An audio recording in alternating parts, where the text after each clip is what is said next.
plateau spécial Covid-19 fii ci Sunugal 24 mbokki internet yi ñu ngi leen di nuyu comme saa su nekk ni ñu koy defee ñëwaat ak yéen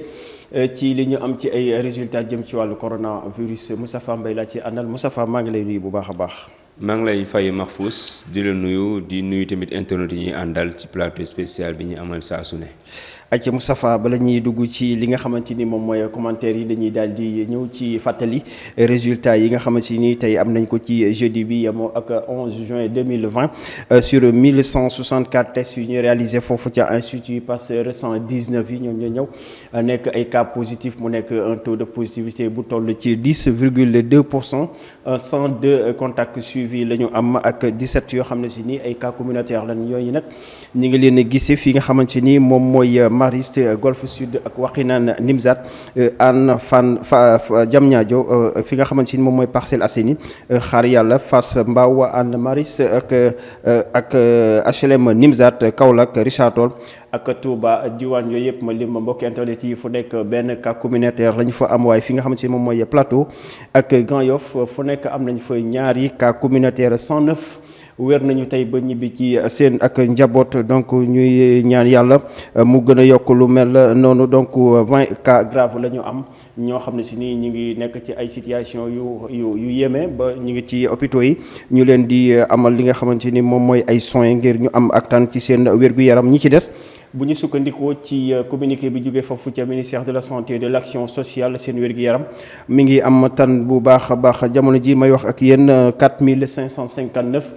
ñoom ñoo am jàngoro ji depuis coronavirus dugg fii ci Sénégal 2994 ñoom ñoo ci wér 55 ñoo ci ñàkk seen bakkan ñu ñaan yàlla rek mu yemale ko foofu donc 1709 ñoo nekk jamono ji ci hôpitaux yi ñu leen di amal ay traitement Moustapha ñu fàttali ni que démb Sénégal enregistré na ñetti ñoo xam ne si ni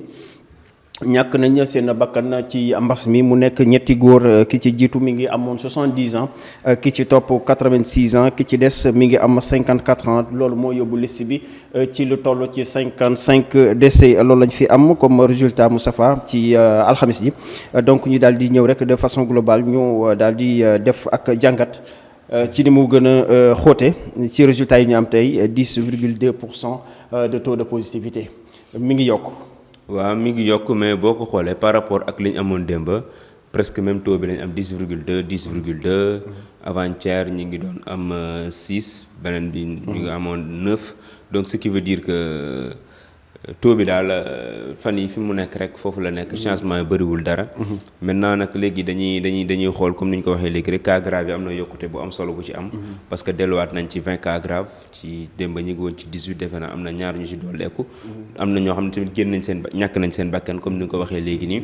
mais li ñuy gën a tegaat suñu bët rek encore une fois mooy cas communautaire yi. ndax tey dégg nañ ko ci ay diwaan yoo xam ne gëj nañ ko fa dégg. fu ci mel ni Kaolack ak Richard Toll. donc ak Touba amatina donc mi ay bërëb yoo xamante ne rek je pense que daan nañ fa gëj tuuti. ñëpp yaakaar nañ ne raaf na ci côté wala bëreetu fa. kon bu ñu leen fa gisee rek dafay wane toujours jàngoro ji mi ngi wéy di gis si fépp pratiquement ci Sénégal. même su fekkente ne am na zone yoo xam ne sax jamono ji constaté nañ fa ñu wàññeeku fa bu baax a baax. ñu ñëw ci wax nga ko léegi cas grave yi nekk na loo xam ne si nii aussi chaque jour ñuy gis te mi nga am ak yokkute ñuy gis aussi ay décès yu bëri parce que démb am nañu 3 en une journée 3 décédés donc nekk na loo xam ne si nii luy tiitalaate la tamit. waaw xam nga fan yi moom loolu mbir mi dafa jël beneen xaw ma nu ma ko mën a expliquer. beneen yoon waaw beneen tournure la jël daf ko jël. ndax da ngay jékki-jékki gis ñu ne la ñett nit ñàkk nañ seen bakkan wala ñaar ñàkk nañ seen bakkan wala ñu jox la benn subitement après ñu indiwaat beneen. donc finalement yow doo comprendre am na ñoo xam ne sax ñi ngi wax ne est-ce que communication bu jotul ñu changer ko wala ñu xoolaat ko. parce que nit ñi dañoo commencé bon kenn mënul gëmloo ñëpp kenn mënul convaincre ñi mais am na ñoom dañuy commencé naan man gisuma ku dee wala gisuma fuñ ma wane genre yooyu di ko banaliser parce que te xamuñu ne nit ñi ngi ñàkk seen bakkan. parce que loolu boo ko weddee tamit gisoon nañ fi ko xam dañ ko doon bëgg a denc waa sapeur ñëw ak seen dispositif yooyu yëpp ñu def ngir denc ko askan woowee songoon leen ba tax sax mu amoon ñu ci meroon ñu récemment rek amaat na rek beneen bu amaat waaw mi ngi noonu donc kon moori lu am la mais yaakaar naa nag foofu tamit war nañ fa mën a xoolaat ban effort la ñuy def wala ban stratégie la ñuy def. pour gën a mën a convaincre nit ñi wane ne nit ñi ngi ñàkk seen bakkan ci coronavirus bi. maintenant liggéey la boo xam ne nag du doon loo xam ne peut-être lu yomb. parce que nit ñëpp kenn mënu leen gëmloo parce que dafa am lu fi nekk actuellement mooy déni de réalité. am na ñoo xamante ne même boo jëloon ko dee nga yóbbu leen ba ci morgue bi ne kii corona moo ko rey ñoom duñ la gëm. parce que ñoom seen bopp dañu gëm ne jàngoro ji existé wul. donc kooku kon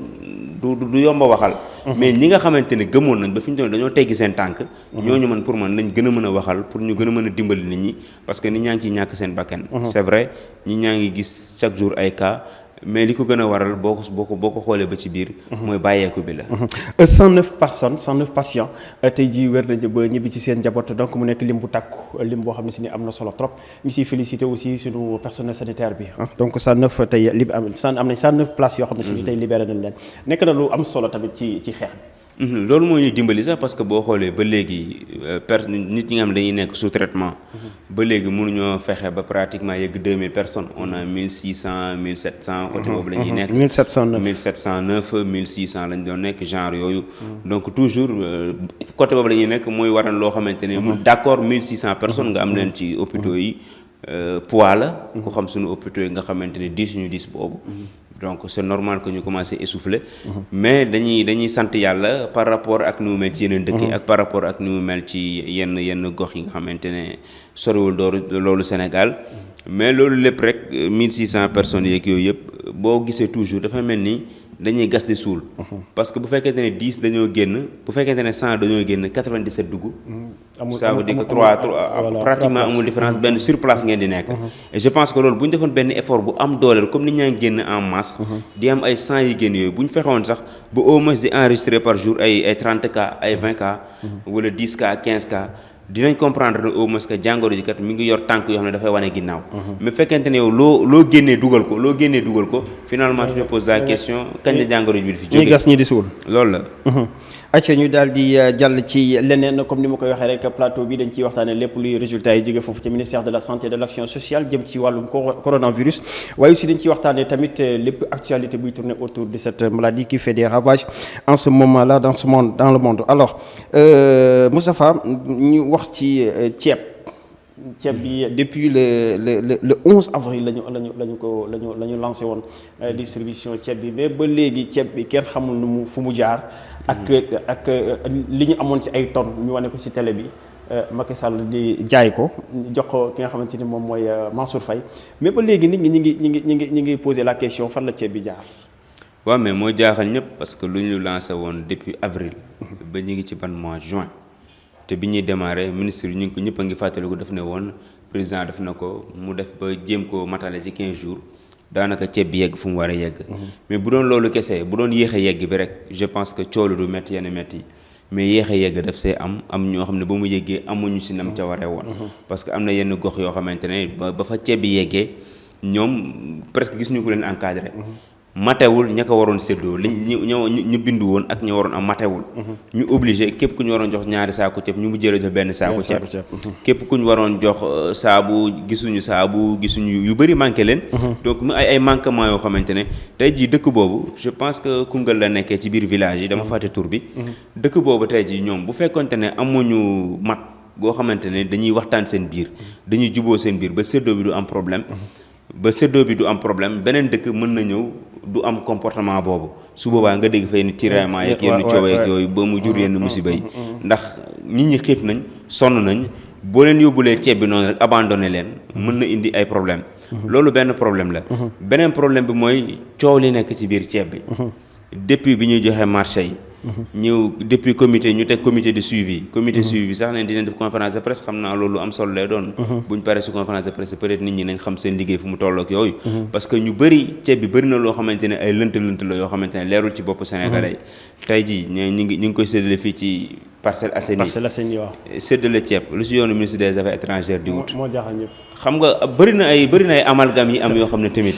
ministre bi politique bi ñuy wax politique bi ñu dugal ci biir corona bi mu regrettable politique bi ñu ci dugal ministre Mansour Faye mooy séddale ceeb ne na maire parcelle bi ne ñëw séddale ceeb bi après jël ko mu jeex dem mais pourquoi ministre bi ñëw ànd ak ki nga xamante ne ministre des affaires étrangères la bon bien vrai que responsable la ci Parcelles Assainies bi tamit mais lu si yoonam nekk ci donc pour man bëri na politique yoo xam ne dañ ñoom ñoo politiser affaire ba pare boo wëlbatikoo di wax ñu ne non buñ ko politiser ñoom ñu affaire bi corona ñëpp la concerné ñëpp la kii mais am na yoo xam ne aussi tamit faw ñu bàyyi ko bu ñu bëggee débat bi sérieux te loolu si ñoom lay commencé mi seen ay acte seen ay comportement seen i doxalin ku ñuy jiñ dëmb ngay sottoo yelu liir nag doo neex a setal mi ngi noonu dafa mel ne aussi jox nañu raison ñi doon wax ni ceeb bi du solution nañ ko xool beneen méthode pour mën a jox dimbali nit ñi ci li nga xamante ni moom mooy pandémie bi mu nekk période boo xam ne si période bu difficile la parce que am ñu doon proposer ay transfert d'argent am ñu doon proposer leneen mais dafa mel ni ñooñu am nañu raison ci kaw Macky Sall. mais débat boobu yàgg nañ ko poser transfert d'argent yi Côte d'Ivoire bi rek ñoom noonu lañ def. débat boobu yàgg nañ ko poser ñu ne nañ jël xaalis ñu yóbbu ko wala ñu xool nañu fi am bon bi mu démarré am na ñoo xam ne d'accord nañ ci principe bi parce que dañ ne am na ñoo xam ne boo leen joxee xaalis amaana seen njaboot duñ si jot. boo defee ceeb nag mais tamit am na beneen côté tamit boo am na ñoom yaa ngi leen di yóbbu ceeb si biir te dundeewuñu ceeb. am na ñoom dañ koy jaay sax. am na ñoom dañ koy jaay mi ngi noonu mais xam nga tey ji nga xam ne dafa amel borom boutique bi. ba mënu faa jaar mais kooku tey ji boo ko joxoon supposons benn 70 000 francs bu fayee 50 000 yi. mais dina ko permettre mu redémarrer waat ci boutique boobu jël fa ay bor. mais boo ko indilee ceeb bor bi mu amoon ak boutique bi day gën a yaatu gën a sori. ko kañ lay fay boutique boobu kañ lay mën a dundee ci boutique boobu. xaalis boobu nga ko jox au moins boutique yi nga xam ne ñu ngi commencé woon di sonn nañ commencé waat nooy yu tuuti gis ay clients. ñu jël ceeb bi déjà transport yi posé problème transporteurs yi yuuxu. ñi ne li ñuy fay baaxul ñi ne duñ ci bokk. ñi ne dañuy dem même ci ceeb bi sax c'était comme ça loolu la wax marché ceeb bi moom laa expliqué nii. transporteurs yi problème am foofu donc mi mbir moo xamante ne chaîne bi du début à la fin ay polémique kese la ak coow te loolu tey jii mënoon nañ ko éviter su fekkonte ne jàngataat nañ ko bu baax et c'est pareil pour bi ñuy def ci kii yi nga xamante ne moo am ci ndox mi wala ci courant bi yooyu yëpp dañ koo def rek pour man dafa mel ni ñoom ne dañoo tëjoo rek jël seeni décision rek génnaat dem te buñ ci waxtaanoon ak ñi nga xam ne ñoo sekk mbir mi par exemple population bi association des consommateurs du Sénégal tey jii bi ñuy jël décision bu mel nii buñ leen impliqué woon ci décision yi amaana am nañ ay xalaat yu rafet yoo xamante ne buñ ko jibalee dina am njëriñ mais malheureusement dafa am benn démarche boo xamante ne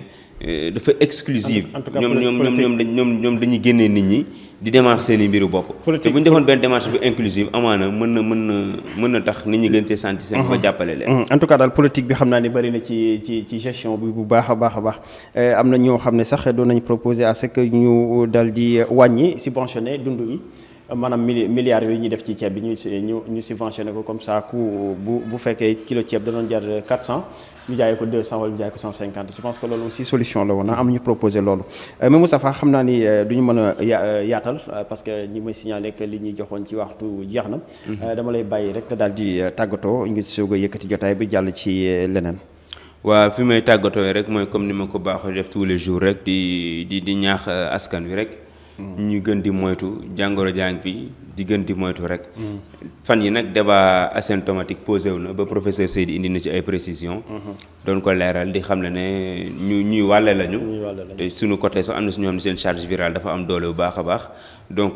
mi débat boo mais seen organisme moo am doole ba. waaw seen organisme moo am doole ba waaw parce que ñun fi ñu leen di gisee mooy ay cas contact la ñuy doon souvent. ñoom dañuy am kenn ku am jàngoro ji ñu boole leen si. zone bi nga xamante ne wala échantillon bi nga xam ne dañu la war a testé ñooñu bu ñu leen testé mu am ñoo xam dañuy doxi seen soxla ñu ngi may expliquer sax kenn koo xamante ne ci enseignant yi dañ koo fekk mi fóot bi ñu defee test par dellu ñu ne ko ñëwal da nga am corona donc pour vous dire que ñoo xam ne duñu yëg dara la duñu yëg dara dañuy nekk seen biir kër yi di dund feebar bee mel noonu donc xam nga lu mel noonu waa feebar bu bëri caay-caay comme ni nga ko waxee donc lu mel noonu kon da nga koy moytu rek nga ci mën day ma teg du ma teg cas symptomatique ak du léwakki ñun daal li ñu war rek mooy nañ ko def mooy raxas loxo te ñam ca waree di takk suñuy masque te ñam ca waree distance bi ñu respecté ko yàlla mën nañu suturaal su boobaa cant ak ngërëm yàlla na la jërëjëf Mahfouz ci yéen tamit cant ak ngërëm yàlla na leen Dóor waar sama caméraman bi benn nit ñetti caméra maa ngi lay jaajëfal bu baax bi ngi Jackson moom temps yi daf ma daw ma nga jël rédaction ba ñu ngi leen di jox dig daje suba incha allah beneen plateau ak yenn résultat